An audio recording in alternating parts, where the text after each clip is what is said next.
শতরূপে সারদা এই গ্রন্থ থেকে পাঠ চলছে। বিষয় নববেদান্তের রূপায়ণের সীমা, স্বামী প্রভানন্দ। ঠিক পরের অংশ। শুধু কি তাই, তার অবস্থা ছিল ত্রিগুণাতীত পরমহংসের মতো।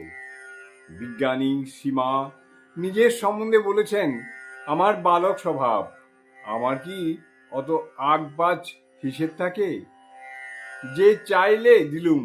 ভক্তগণের মধ্যে সীমা জগদম্বা জ্ঞানে সম্পূজিতা, কিন্তু তার মধ্যে অনেকেই মা রূপী ছোট খুকির সরল মধুর আচরণ লক্ষ্য করে মুগ্ধ হয়েছেন।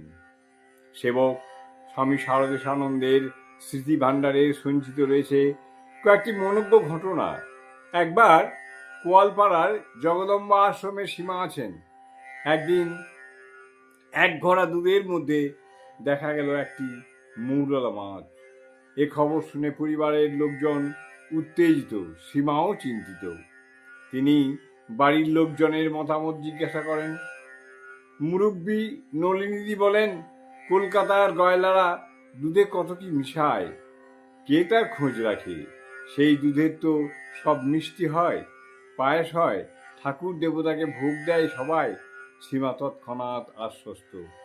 ওই দুধের পায়েস রান্না করে ঠাকুরের ভোগের ব্যবস্থা করলেন। জ্ঞানদার সংশয়, অভয়ার ভীতি, বড়দার বালিকার মতো উল্লাস সীমাকে করেছে ভক্ত হৃদয়ের নিকটতম, প্রিয়তম। জয় মা, জয় মা, জয় মা।